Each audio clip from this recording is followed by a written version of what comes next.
So what's up guys, it's the Midget Army here, and in today's video we're going over the best loadout for Warzone for the Kilo 141.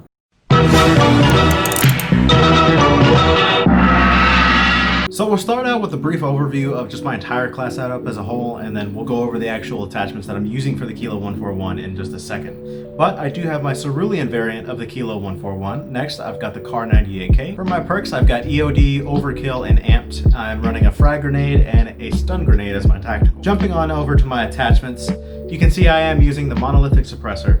I've got the Singuard Arms 16.6 inch SOCOM barrel, the Commando foregrip, 60 round mags, and of course the VOK 3.0X optic. So starting off from the front of the weapon, we've got the monolithic suppressor. Now obviously in Warzone you want to try and stay as hidden as you possibly can, so we're going to go ahead and use that. Now the monolithic suppressor is going to give you that increase to your damage range, and it's going to increase your bullet velocity, which is excellent in Warzone because you do need that range and the bullet velocity, because you're more than likely going to be fighting people at longer ranges. And next up, I've actually chosen the Singuard Arms 16.6 inch barrel over the 19.8 inch barrel, because if you look at the comparison between the two, I'll just go back and forth. You can see that yes, the 19.8 inch barrel is giving you more accuracy, range, and control. However, look at the difference between the mobility. Now, in my personal opinion, I think that for an assault rifle, and if you're going to be running with a sniper rifle as your secondary weapon, you need to have your assault rifle at least a little bit quick. That way, if you do get caught in a close range engagement, you're immediately ready for it, and you'll be less likely to lose it. So for that simple reason, I am going with the 16.6 inch SOCOM barrel. Next up, we've got the Commando foregrip. Of course, I use this on most of my weapons because I do like to control the recoil. I think it's a stabilization, which is the left and right bounce for whenever you shoot. I'm not entirely interested in controlling the vertical recoil unless it's something like the Odin, which has a super strong vertical recoil. But for this purpose here, I'm just going to stick with the Commando foregrip. I like my shots to be a bit more center and not, jumping around all over the place as I shoot.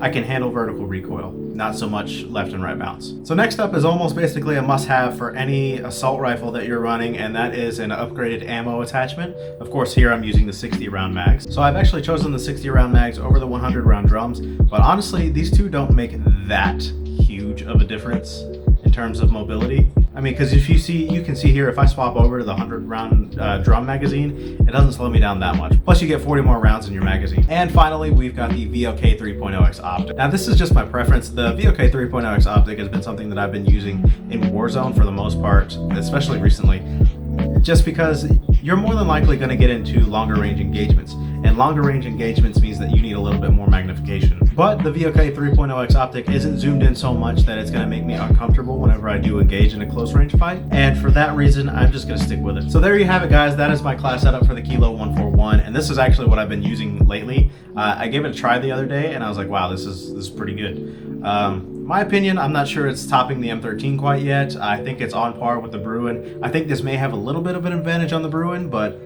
it just kind of depends on the user. If you're more of an assault rifle player, play with an assault rifle. If you like the Bruin, if you like how heavy it's going to hit, use the Bruin. But me personally, I'm not sure that this is going to beat out an M13. I don't have stats to prove that or anything. This is my personal opinion. I think that the M13 is a lot faster shooting. I think that higher fire rate is giving the M13 a huge advantage. But with that said, guys, what's your favorite class here in Warzone? What are you running and what are your attachments? Let me know down in the comment section below. And if you like this video, go ahead and drop me one of these. And be sure to subscribe because I'll be doing this every single Tuesday and Thursday at 5:30 p.m. Central Standard Time. Thank you guys for watching, and we'll catch you in the next one.